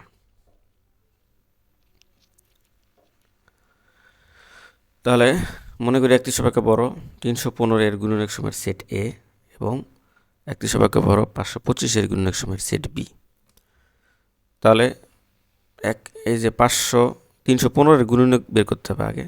এই যে দেখো 315 এর গুণনীয়ক এভাবে নির্ণয় করা যায়, অথবা এভাবে নির্ণয় করা যায়, যে আমি একটু আগে করলাম। 315 1 গুণন 315, তারপরে 3 গুণন 105, এরপরে 5 গুণন 63, 7 গুণন 45, 9 গুণন 35, এই সবগুলো সংখ্যা গুণ দিলে 315 হয়। আর 31 অপেক্ষা বড় সংখ্যা মানে গুণনীয়ক হচ্ছে এই যেগুলা। তাহলে সুতরাং এ সমান হচ্ছে এই উপাদানগুলা। অনুরূপভাবে 525-কে আমরা এইভাবে লিখতে পারি, এই যে আমি এইভাবে লিখতে পারবো, আবার এইভাবে লিখতে পারবো। তাহলে এগুলো হচ্ছে 525-এর গুণনীয়ক, আর 31 থেকে বড় গুণনীয়কগুলো হচ্ছে এই যেরকম 35, 75, 105, 175, 525 এগুলা। তাহলে এদের সেট নির্ণয় করতে হবে। তাহলে এখন এই ইন্টারসেকশন বি মানে এই দুটো সেটের মধ্যে কমন হচ্ছে 35 আর হচ্ছে 105, এখানে যেহেতু এবং বলেছে এই জন্য ইন্টারসেকশনটা নিতে হবে। তো আশা করি তোমরা এটা বুঝতে পেরেছো। এরপরে 11 নাম্বার, কোনো শ্রেণীর 30 জন শিক্ষার্থীর মধ্যে 20 জন ফুটবল, 15 জন ক্রিকেট খেলা পছন্দ করে, দুইটি খেলাই পছন্দ করে এর শিক্ষার্থীর সংখ্যা 10 জন। কতজন শিক্ষার্থী দুইটি খেলাই পছন্দ করে না তা ব্যঞ্চিত্রের সাহায্যে নির্ণয় করো। তাহলে দেখো সেটকে কিন্তু ব্যঞ্চিত্রের সাহায্যে প্রকাশ করা যায়। তাহলে সমাধান, প্রথমে আমরা একটা আয়তক্ষেত্র নিব, মানে এটাকে সার্বিক সেট চিন্তা করা হয়। তাহলে এখানে মোট শিক্ষার্থী আছে 30 জন, অর্থাৎ এখানে সার্বিক সেট হচ্ছে ইউ। তাহলে এখানে এই সেটের উপাদান সংখ্যা হচ্ছে 30টা, মানে 30 জন যেহেতু, এই এন ইউ মানে কি, নাম্বার অফ এলিমেন্ট। এই এন দ্বারা নাম্বার অফ এলিমেন্ট বোঝায়, মানে উপাদান সংখ্যা। তো ধরি যারা ফুটবল পছন্দ করে তাদের সেট হচ্ছে এফ, অর্থাৎ তাহলে নাম্বার অফ এফ সমান হচ্ছে 20। এবং যারা ক্রিকেট পছন্দ করে তাদের সেট ধরো সি, তাহলে তার উপাদান মানে উপাদান সংখ্যা, অর্থাৎ এখানে number of C equal to 15। দুটি খেলাই পছন্দ করে এই শিক্ষার্থী, অর্থাৎ দুটি খেলাই পছন্দ করে। তাহলে এই দুটার মধ্যে তাহলে এফ ইন্টারসেকশন সি মানে দুটিই পছন্দ করে, তাহলে তার উপাদান সংখ্যা হচ্ছে এখানে 10, এরকম দেওয়া আছে। এখন আমরা ব্যঞ্চিত্রের সাহায্যে প্রকাশ করব। তাহলে ব্যঞ্চিত্র কি, একটা চিত্র, যে চিত্রের মাধ্যমে সেটকে প্রকাশ করা হয়। তাহলে এটা ধরো একটা সার্বিক সেট। তাহলে এই সার্বিক সেটের উপাদান সংখ্যা হচ্ছে এখানে 30। তাহলে আমরা দুটো বৃত্তক্ষেত্র নেব, একটা হলো এফ সেট আর একটা হচ্ছে সি সেট, এবং এই দুটার মাঝে কমন যেটা সেটা হচ্ছে এফ ইন্টারসেকশন সি। মানে দেখো এখানে বলছে কি, দুটি খেলাই পছন্দ করে, মানে এই যে এই অংশটুকু, এখানে মোট ফুটবল পছন্দ করে হচ্ছে 20 জন, মানে ফুটবল 20 জন পছন্দ করে, আর ক্রিকেট পছন্দ করে 15 জন, এবং উভয়টাই পছন্দ করে হচ্ছে 10 জন। তাহলে বলছে কতজন শিক্ষার্থী দুটি খেলায় পছন্দ করে না। তাহলে দেখো যদি বলা হয় যে শুধু ফুটবল পছন্দ করে, তাহলে দেখো শুধু ফুটবল পছন্দ করে, এটা কিন্তু এই পুরোটা কিন্তু ফুটবল। তাহলে শুধু যদি ফুটবল করে তাহলে এই অংশটুকু বাদ চলে যাবে, অর্থাৎ এখানে 10 বিয়োগ যাবে, তাহলে মানে কি 10 থাকবে। আবার যদি বলে শুধু ক্রিকেট পছন্দ করে, তাহলে 15 বিয়োগ 10, তার মানে এখানে 5 জন, মানে এই পুরো এই অংশটুকু বাদ চলে যাবে, এই যে অংশটুকু বাদ যাবে। এইটুকু কি শুধু ক্রিকেট, আর এইটুকু কি শুধু হচ্ছে ফুটবল। এই চিত্রের একটু বিবরণ আমরা পরের পৃষ্ঠায় দিচ্ছি এটার। তাহলে এখানে একটু আয়তাকার ক্ষেত্র দ্বারা 30 জন শিক্ষার্থীর সেট ইউ এবং ফুটবল ও ক্রিকেট খেলা পছন্দ করে এমন শিক্ষার্থীর সেটকে যথাক্রমে পরস্পরছেদী, মানে পরস্পরছেদী হবে, এটা পরস্পরছেদী বৃত্তক্ষেত্র এফ ও সি দ্বারা সূচিত করা হয়েছে। এতে ভ্যানের চিত্রটি 4টি নিশ্চিত সেটে বিভক্ত হয়েছে। তাহলে এটা আমি ছোট করে এখানে একটু আঁকি। তাহলে এটা হচ্ছে ফুটবল, ক্রিকেট, আর টোটাল হচ্ছে ভ্যান চিত্র। আর এই যে কমন এরিয়া, এটা হচ্ছে এফ ইন্টারসেকশন সি, এই কমন এরিয়াটা। তাহলে এখানে নাম্বার অফ ইউ মানে এই যে মোট শিক্ষার্থী 30 জন ফুটবল খেলায় পছন্দ করে, এরকম সংখ্যা হচ্ছে 20, আর ক্রিকেট পছন্দ করে 20, এবং দুটাই পছন্দ করে মানে উভয় পছন্দ করে এরকম শিক্ষার্থী হচ্ছে 10 জন। তাহলে উভয় খেলা পছন্দ করে এরকম শিক্ষার্থীর সংখ্যা এখানে 10 জন। শুধু ফুটবল পছন্দ করে, এই যে এফ থেকে এই যে এইটুকু বাদ দিয়ে দিলাম, অর্থাৎ এই যে দেখো এই অংশটুকু নাম্বার অফ ফুটবল এবং উভয় পছন্দ করে, তাহলে 10 জন। শুধু ক্রিকেট পছন্দ করে, এই যে 15 বিয়োগ 10, এর শুরুতেই কিন্তু আমি বলে দিয়েছিলাম।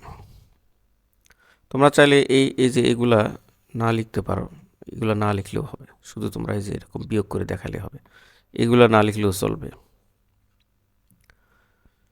ঠিক আছে, শুধু এই যে বাংলা লেখাগুলো আর হিসাবগুলো করে দিলেই হবে। যে কোনো একটি অথবা উভয় খেলা পছন্দ করে, অর্থাৎ যে কোনো একটি অথবা উভয় খেলা, তার মানে এই যে এই তিনটে এলাকা জুড়ে যা যা আছে সব, তার মানে এখানে এই যে শুধু ফুটবল খেলা পছন্দ করে 10 জন, উভয় পছন্দ করে 10 জন, আর ক্রিকেট পছন্দ করে 5 জন, তাহলে মোট কত হলো? 25 জন। কিন্তু প্রশ্ন বলেছে দুটি খেলাই পছন্দ করে না, তাহলে দুটি খেলাই পছন্দ করে না কোন অংশটুকু? তাহলে দেখো এই যে এই অংশটুকু, এখানে মোট কিন্তু 30, এই যে এই এর মধ্যে কিন্তু মোট আছে কত? 30। কিন্তু এই যে এই দুটা সেটের মধ্যে যে কোনো একটি অথবা উভয় পছন্দ করে হচ্ছে 25 জন, মানে শুধু ফুটবল শুধু ক্রিকেট উভয় পছন্দ করে সব মিলে কিন্তু 25, কিন্তু বাকি অংশটুকু কিন্তু বাইরে আছে, এই যে 5 জন। তাহলে উভয় খেলা পছন্দ করে না এরকম সেট হচ্ছে এই যে এটা, মানে এই দুটা সেটের মধ্যে যা যা আছে, অর্থাৎ এখানে number of F union C, মানে এফ ইউনিয়ন সির অংশ কতটুকু? এই যে এটা এটা এটা এই তিনটা অংশটুকু, মানে 10 যোগ 10 যোগ 5 মানে 25, অর্থাৎ 30 বিয়োগ 25 ইকুয়াল টু 5 জন। 5 জন শিক্ষার্থী উভয় খেলায় পছন্দ করে না। তো আশা করি এটাও তোমরা বুঝতে পেরেছ। এরপরে 12 নম্বরটা একটা সৃজনশীল টাইপের ম্যাথ, এটা আগের অঙ্কের মতোই এবং উদাহরণে তোমাদের দেখবে এরকম একটা ম্যাথ আছে। উদাহরণ 14তে দেখবে এরকম ম্যাথ আছে। তাহলে এখানে বলছে 100 জন শিক্ষার্থীর মধ্যে কোনো পরীক্ষায় 65 শিক্ষার্থী বাংলায়, 48 শিক্ষার্থী বাংলা ইংরেজি উভয় বিষয়ে পাস এবং 15 শিক্ষার্থী উভয় বিষয়ে ফেল করেছে। তাহলে আমরা যদি একটা ব্যঞ্চিত্র আঁকি, আমি তো এঁকেই দেখাবো। তাহলে সমাধান ক, তাহলে প্রথমে এরকম একটা বৃত্ত আয়তক্ষেত্র আঁকতে হবে, এর মধ্যে দুইটা সেট নিতে হবে। একটা হচ্ছে বাংলা, আর একটা হচ্ছে ইংরেজি।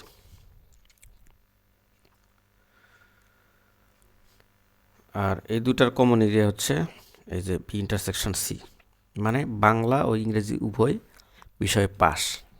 যারা বাংলায় পাস করে তাদের সংখ্যা হচ্ছে 65, এখানে হচ্ছে 65।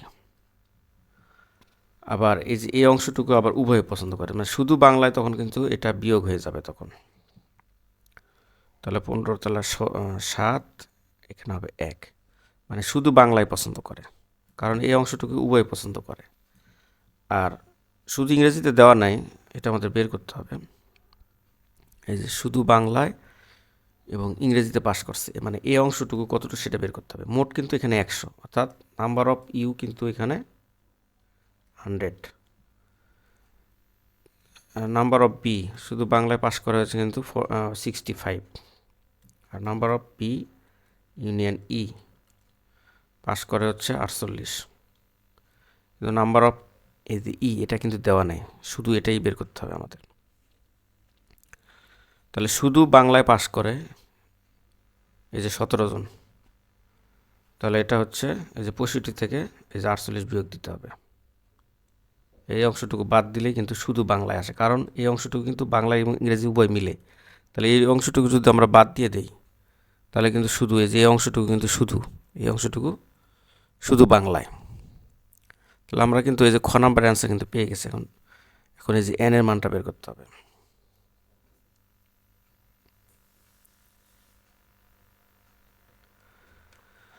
তাহলে এরপরে আমরা এটা বিবরণ দিতে হবে, যে সংক্ষিপ্ত বিবরণ সহ তথ্যগুলো ব্যঞ্জিতে প্রকাশ করো। ওই যে 11 নম্বর বিবরণ আর এটা সেম টু সেম।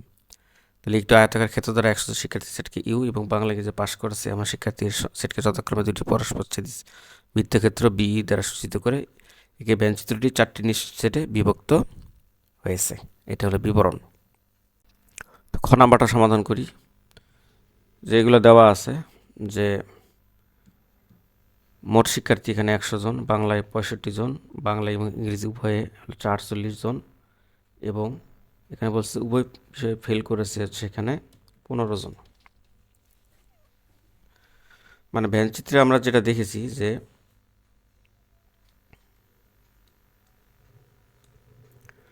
দেখো উভয় বিষয় কিন্তু 48, আর এখানে হচ্ছে 65 বিয়োগ 48 মানে 17, আর এটা দেওয়া নাই। আর 15%, যেমন 15 জন ফেল করেছে, এটার ভিতরে যা আছে সব কিন্তু পাস। তাহলে মোট কিন্তু এখানে 100। তার মানে বাকি যেটা আছে এই যে বাইরে, অর্থাৎ এই দুটার ইউনিয়ন, অর্থাৎ বি ইউনিয়ন ই, এটার পূরক মানে এটা নিজে বাদ হয়ে যাবে, অর্থাৎ এখানে যা আছে সব বাদ, বাকি বাইরে যেটা থাকবে সেটা কিন্তু 15। এই যে এটা বাহিরের অংশ, মানে এটা ফেল। এই 15 জন কিন্তু ফেল করছে, মানে এই দুটা বৃত্তের বাইরে যে অংশটুকু সেটা কিন্তু 15। তাহলে আমরা এখন হিসাবটা খুব সহজেই করে ফেলতে পারবো। তাহলে উভয় বিষয়ে পাশ করা শিক্ষার্থীর সংখ্যা যে এত, তাহলে শুধু বাংলায় পাশ করছে এই যে দেখো, এটা থেকে যেটা বিয়োগ বাদ দিতে হবে এই যে অংশটাকে, মানে এইটার উপাদান থেকে, অর্থাৎ এই যে 65 থেকে বিয়োগ হচ্ছে 48, মানে 17 জন। শুধু ইংরেজি পাশ করা শিক্ষার্থী ধরি n, ঠিক আছে।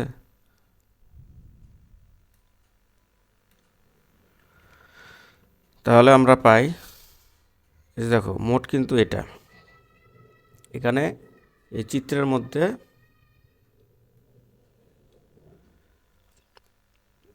এই অংশটুকু হচ্ছে 15, এটা হচ্ছে 17, আর এটা হচ্ছে 48, আর এটা হচ্ছে n। এই সবগুলো মিলেই কিন্তু এখানে 100। তাহলে অর্থাৎ নাম্বার অফ ইউ মানে 100 ইকুয়াল, ঠিক আছে। তাহলে আমরা পাবো 48, তারপরে যে 15, এই 17, তারপরে n, এই যেটা ধরে নিয়েছি, মানে এই অংশটুকু কিন্তু বের করতে হবে। তাহলে বা এই যে নাম্বার অফ ইউ মানে 100, আর এগুলো হিসাব করলে হয় 80, তারপরে n থাকে, বা n ইকুয়াল 100 মাইনাস 18, মানে n এর মান কিন্তু 20 হলো এখানে। তাহলে দেখো এখন সবগুলো কিন্তু যোগ করে দিলে 100ই হবে, অর্থাৎ 15, তারপরে 17, 48, তারপরে 20, ঠিক আছে। তার মানে এটা ইকুয়াল কিন্তু 100। তো আশা করি এটা বুঝতে পেরেছো। এরপরে গ নাম্বারটা, উভয় বিষয়ে পাস এবং উভয় বিষয়ে ফেল সংখ্যাদের মৌলিক গুণনীয়ক সমূহের সেট, দুটি সংযোগ সেট নির্ণয় করো। তাহলে দেওয়া আছে উভয় বিষয়ে পাস করা শিক্ষার্থীর সংখ্যা 48, উভয় বিষয়ে ফেল করা শিক্ষার্থীর সংখ্যা 15। তাহলে মনে করি 48-এর মৌলিক গুণনীয়ক সমূহের সেট হচ্ছে এ এবং 15-এর মৌলিক গুণনীয়ক সমূহের সেট হচ্ছে বি। 48-এর মৌলিক গুণনীয়ক হচ্ছে এই যে 2 আর 3, কারণ 48-এর অনেক গুণনীয়ক আছে। তাহলে এখান থেকে আমরা 48-এর মৌলিক গুণনীয়ক পাবো হচ্ছে যে 2 দিয়ে ভাগ দিলে 24, আবার 2 দিয়ে ভাগ দিলে 12, আবার 2 দিয়ে ভাগ দিলে 6, আবার 2 দিয়ে ভাগ দিলে 3। দেখো 2 আর 3 ছাড়া কিন্তু মৌলিক গুণনীয়ক নাই। এরপরে 15-এর মৌলিক গুণনীয়ক হচ্ছে 3 আর 5। এখন এই দুটার সেটের সংযোগ সেট নির্ণয় করতে হবে। সংযোগ সেট মানে এই দুটা সেটের মধ্যে যা যা আছে সবগুলো নিয়ে গঠিত সেট। 2, 3, 5 অ্যান্সার। আশা করি তোমরা বুঝতে পেরেছো।